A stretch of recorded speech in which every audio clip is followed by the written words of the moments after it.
Somewhere between a field and a farm in the depths of Somerset stands Cheddar, most commonly thought of as the home of good cheese. Thousands of tourists flock here every year to taste the finest dairy produce and local cider.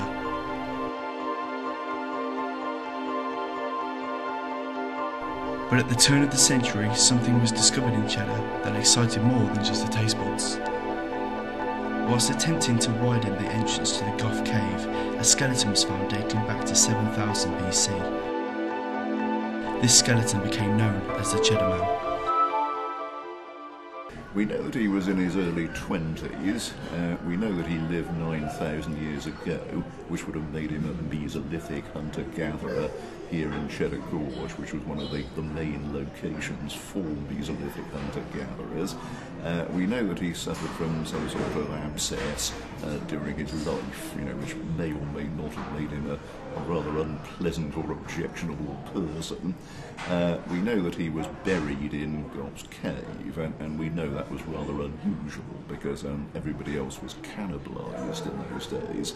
But everyone was cannibalised as a ritual to give them entry to the spirit world. So the theory was that Cheddar Man was deliberately denied the privilege of cannibalisation because nobody wanted to share the spirit world with him. Possibly because he was such a miserable sod, I don't know. I mean, he's had the last laugh on the people who ostracised him, because this means that he is now Britain's oldest complete skeleton. And when he was discovered in 1903 in God's Cave, it caused a sensation at the time, and it caused another sensation when the DNA tests were carried out. He's still making history, even though he's been dead for 9,000 years. 9,000 years later, Cheddar Man got a new neighbour, Adrian Target, a local history teacher. Little did Adrian know that he was about to play a bigger part in history than he ever expected. I first became involved in the sequence of events that led to my being linked with Cheddar Man when someone from HTV said we're going to make a series of about half a dozen programmes on the archaeology of the West Country, and one of the programmes is going to be about Cheddar. And they contacted me as head of history at the school because, as well as Cheddar being famous for the caves and the gorge and the skeletons in the caves, the Kings of Wessex School in Cheddar is actually on the site of a Saxon palace. They phoned me as a point of contact, and I said, yes, I think that will be fine. And it was only some weeks later that the producer came back to me and said, we've managed to get a DNA sample from the skeleton, and we were wondering whether there was a possible link with local people in the area. And he said, you'd know students who have local names or who have lived in Cheddar for some generations. Could you get about 15, 20 of them together?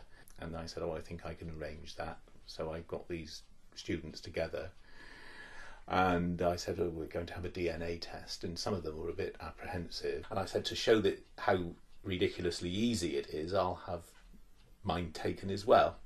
So we all had our DNA taken, and probably a couple of months after that, they all turned up, and Mick Aston said, how do you think this might change your lives? He said to all these students. He said, because you've become very famous.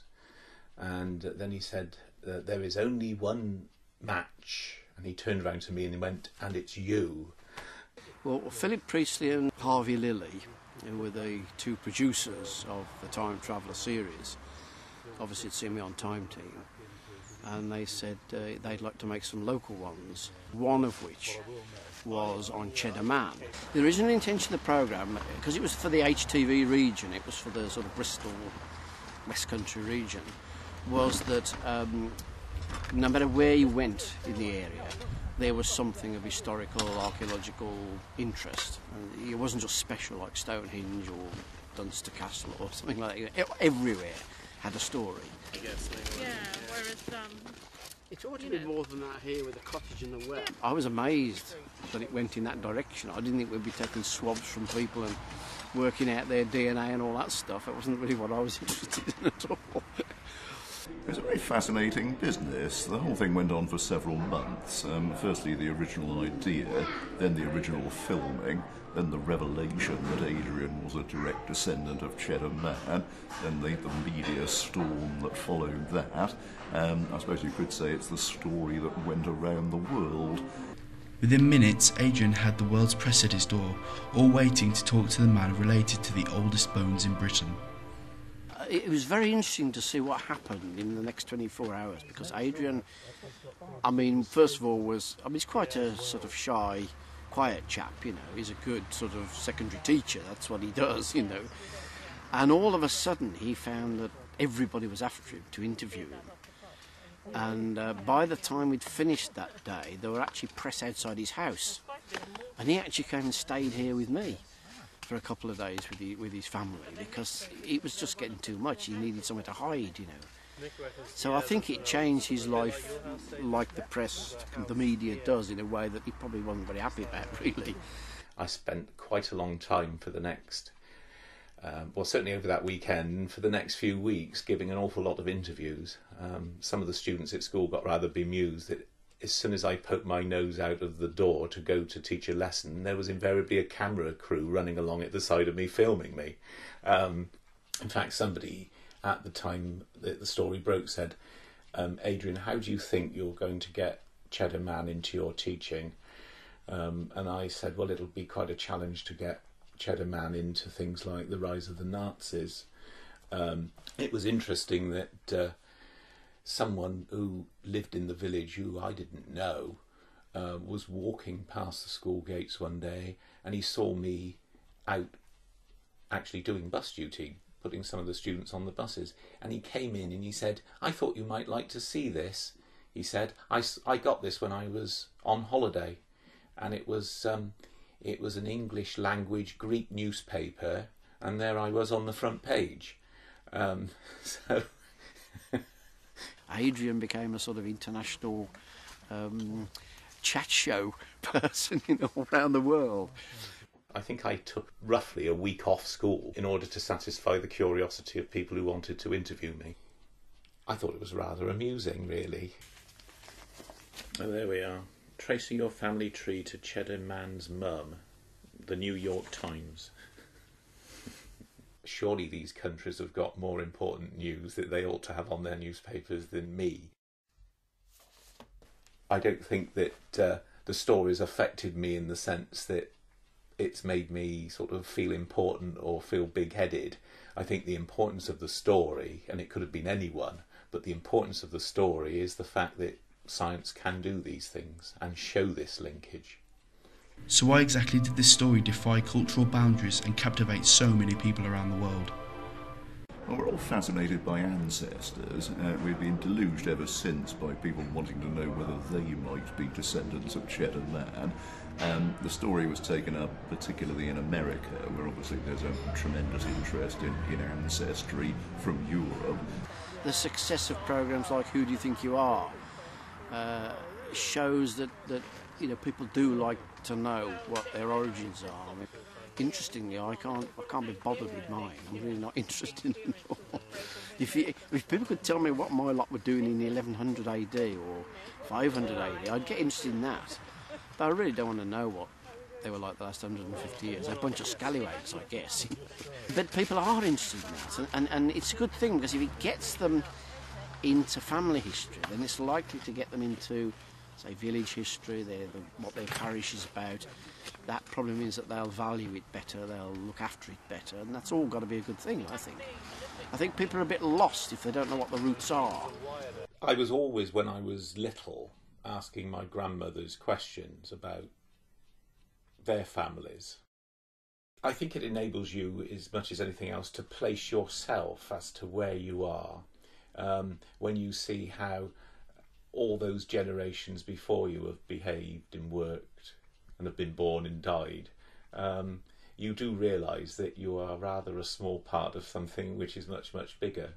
I found out that I had some Australian links when the Cheddar Man story broke.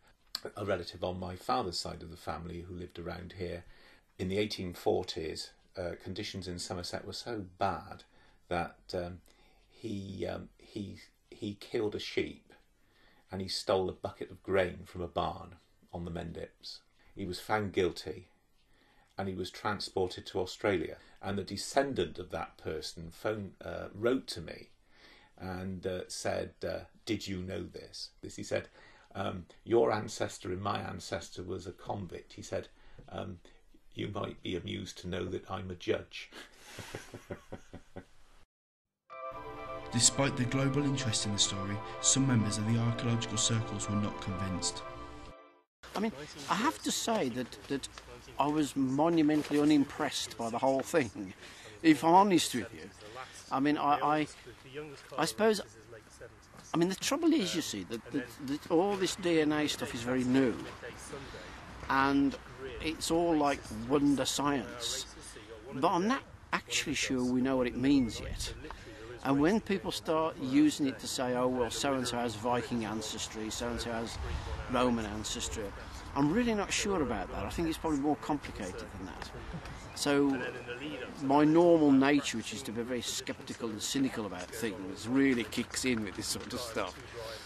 And, I mean, I thought, well, whatever the results of this is, it's quite likely that we're all related. You know, I mean, after all, it's a country that's been occupied for hundreds of thousands of years, on and off, and tens of thousands of years permanently. It's extremely unlikely that we're not all related to each other. I'm still, to this day, I can't understand why people got excited about it, because it would seem to me that what you were saying is Adrian is related to Cheddar Man. And I think, yeah, but probably most of Cheddar's related to Cheddar Man. Probably most of North Somerset's related to Cheddar Man. So what? You know, we're all interrelated. We're in Winscombe Parish. It's on the end of the Mendips, and the oldest thing from this parish is a hell of a lot older than Cheddar Man, and it's a hand axe that a lady picked up on the recreation ground, which Phil Harding, one of my co-conspirators on Time Team, is an authority on, and he thinks it's probably about 400,000 years old. So Cheddar Man 7,000, 400,000, you know. I mean, yeah, the idea that we all go back to Adam and Eve sort of isn't actually all that wrong. Every human alive today is actually descended from one of a very tiny base of the earliest Homo sapiens 200,000 years ago. Dr. Brian Sykes of Oxford, who did the DNA tests on Adrian Target, has a theory that he calls the 7 daughters of Eve. The theory being that everyone in the world is actually descended from, you know, from one of 7 original women, and that all the different ethnic and genetic differences which have arisen arise out of that. Everyone has got an ancestry going back 200,000 years. It's just a question of what you're able to find out about it and what you want to. I just think it's a bizarre coincidence. I can't think that there's anything more significant or deeper in it than that. But it was, of course, it was what made the story that here was a 9,000-year-old skeleton called Cheddar Man, and the DNA proved a link with someone who lived, I don't know, half a mile away from where he was found and actually taught history. So perhaps we are all related to each other, and in years to come we'll be visiting our ancestors in caves. Just make sure you wear your wellies. My mother had a very sharp turn of phrase, and the comment which she uttered, which did go into the newspaper, was, they say every family has a skeleton in the cupboard, and now we know who ours is.